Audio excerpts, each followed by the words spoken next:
Hey internets, so if there's one propaganda technique out there that I wish everyone universally understood, it's just how painfully easy it is for dishonest people to take data out of context and twist numbers that are true to say things that aren't actually true at all, as well as also understanding just how common it is for this type of lying to be in the mainstream media as well as with famous political pundits. Because a huge problem today is a lot of normies will assume, oh hey, this person has 2 million subscribers or whatever, or hey, this is on cable news TV. I mean, certainly someone this famous and this prestigious would never lie to us, right? It's almost a form of just world hypothesis fallacy. People like to believe that we live in a just world, where our intellectual elites got to where they are purely through honest means, which of course is not true. Many of our elites got to where they are actually because they're very good at lying. And lying by taking data out of context in completely insane ways has always been a thing, but it's been really growing extra popular in the last 10 years or so. And it's important to talk about this now because as the 2024 election draws near, I've been seeing this particular style of lying becoming more and more common with Biden and his allies trying to pad his resume with accomplishments but that he never actually made, or they're just trying to make it look like he is innocent of problems that he absolutely had a hand in causing. To make this simple, I'm going to start with an example that I've kind of already called out before in some of my previous videos, but I'll now go a bit more in detail into it, and that is the COHumph. Now, the COVID lockdowns were pretty much a massive disruption to the lives of everyone globally, and naturally this means that just about every piece of data you can think of that measures the averages of people's daily lives in how we work with the economy was affected in some way, and this manifests in the data as a spike in the graph. A spike in government spending, a spike in property crime, a spike in inflation, a spike in people buying canned food,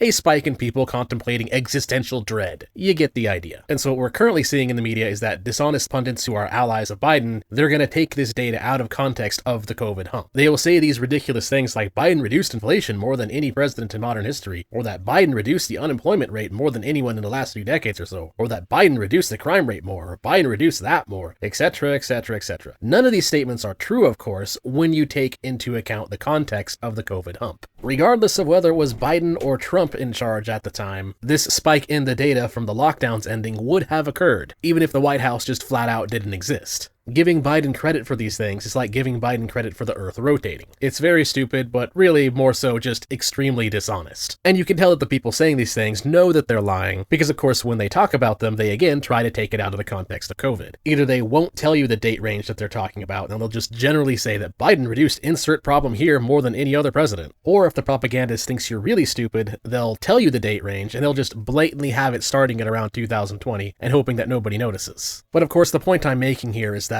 as long as these numbers are decontextualized from COVID, they can pretend that Biden's policies are that which was primarily responsible for any positive effects. The recent video I just debunked from Robert Reich on greedflation is an excellent example of this kind of dishonesty. Roughly half of the deceptive statements he made were purely based on taking the COHumph out of context. It's completely bogus, of course, but because of Robert Reich's resume, which is the fact that he used to work in the United States Secretary of Labor, people just assume that, oh, this is a prestigious man, this is a well-known figure, so clearly he must be telling the truth. Normies just kind of see this crap and they assume it's true without really thinking about it, because people don't realize, again, how easy it is to take data out of context. The more honest thing to do would be to look at how the inflation rate is at after the COHumph and before the COHumph. But of course, when you do that, it shows that the inflation rate has actually overall increased under Biden's watch. So of course Biden's allies aren't going to do that. They're going to trick you into looking at data that's based on the COHumph, and they're going to decontextualize it from COVID. All they have to do is trick you into looking at the top of the data spike and then looking at the bottom of the data spike as the data range, and they can say any number of completely absurd takes that are absolutely not true. And sadly, I predict that we're going to see a whole lot more of this in the coming 4 months or so. CNN and MSNBC, along with various left liberal pundits, are going to be using the COHumph to give Biden credit for things that he did not actually accomplish. And sadly, this isn't even a difficult prophecy for me to make, because at this point, this type of deception is just par for the course. It's typical journo behavior at this point. But the sad thing, of course, is that this COHumph and the pundits playing it up as apologia for Biden is just one example out of hundreds of thousands. For example, there was a recent article on the Mises Institute that delved a bit into other examples of taking data out of context to say that the data makes it look like the economy is doing better than it actually is. Like job growth. It's very easy for a pundit to claim that the economy is doing well because it has added more jobs than expected. But then when you look at the fact that they're part-time jobs and that full-time work has actually been on the decline, once the context of what specific types of jobs we're talking about here is added to the conversation,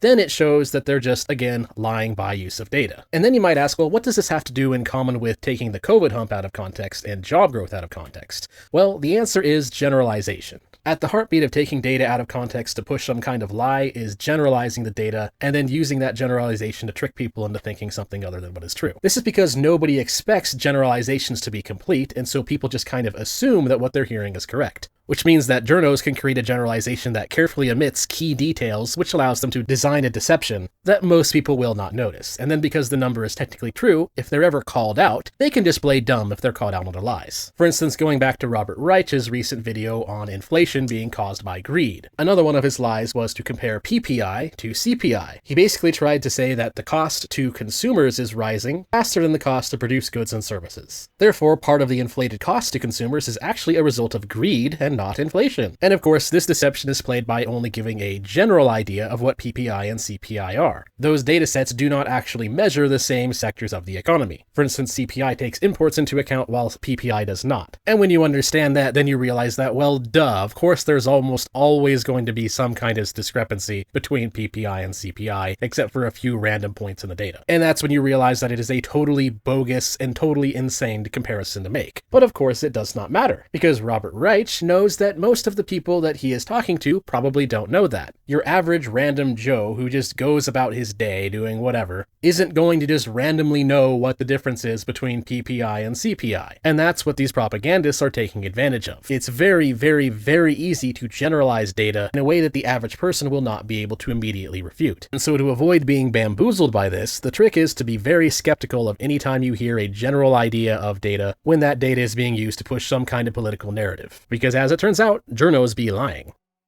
Anyways, that's all for now. Thanks for watching. If you enjoyed the video, feel free to like, tip, subscribe, or just leave a comment.